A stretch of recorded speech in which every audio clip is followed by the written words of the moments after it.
Je suis Guénola Dezombre et je suis conseillère conjugale au cabinet Raphaël dans l'Oise. Je viens vous retrouver pour une nouvelle petite astuce du confinement que j'ai appelée aujourd'hui « Communiquer sans provoquer ». Et oui, dans ce monde de confinement où nous vivons 7 jours sur 7, 24 heures sur 24 en vase clos, soit en couple, soit en famille, soit entre colocs même en ce moment, comme certains le font, eh bien, ça ne va pas sans créer quelques agacements et quelques petites tensions. Alors, l'autre n'est pas moi, c'est une évidence. Mais il ou elle a ses habitudes de vie et ses petits rituels qui passaient presque inaperçus quand on pouvait aller et venir, mais qui en vase clos se font de plus en plus agaçants. Elle a l'habitude d'aller se coucher le soir sans ranger la cuisine, elle ne le fait que le lendemain matin. Il laisse traîner ses chaussures dans l'entrée. Il ou elle autorise les enfants à regarder beaucoup plus d'écran que je ne le ferais si j'étais seule. Et toutes ces différences, on a tendance à oublier un peu vite que ça fait notre richesse lorsque ça m'agace. Alors, le risque, c'est quoi? C'est que cet agacement se transforme en reproche et devienne assez rapidement un mode permanent de reproche. Alors, un petit éclairage à vous donner pour essayer de repérer ce mode reproche. Si dans votre phrase se glisse assez souvent le toujours ou le jamais, dites-vous que ça peut être une bonne alarme pour vous. Tu laisses toujours traîner tes affaires, tu n'es jamais d'accord avec moi.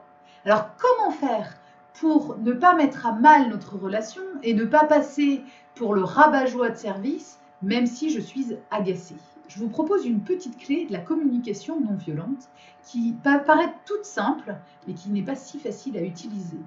C'est de laisser tomber le « tu » de la deuxième personne du singulier. Tu ne fais jamais ci, tu es toujours comme ça, en « je ».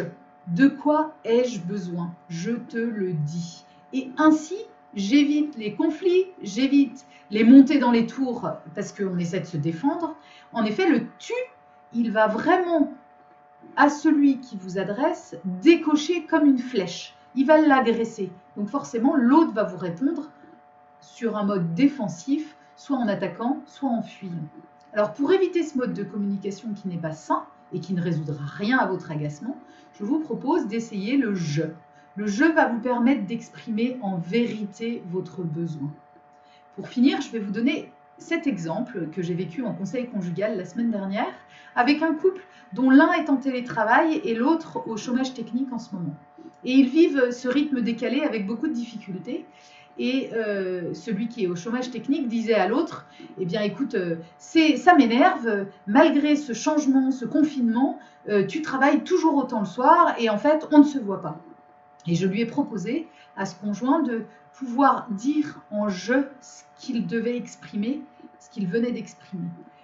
Et ça s'est transformé en une très belle communication qui était de dire, bah, tu vois, avec ce changement de rythme et ce chômage technique, je suis un peu perdue. Et j'ai besoin de repères et j'ai besoin de moments de qualité, de réassurance, d'être avec toi. Et j'ai vraiment besoin de ces moments-là et ça me coûte beaucoup.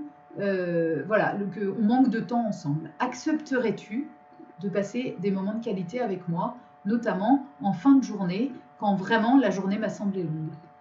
Donc ce que je vous propose, pour ce couple, ça a été un peu salvateur, ce que je vous propose, c'est vraiment d'essayer de communiquer en « je » et de pouvoir ainsi vivre une communication en vérité et non en reproche. Une communication sans provoquer. Je vous dis à très bientôt sur notre chaîne YouTube.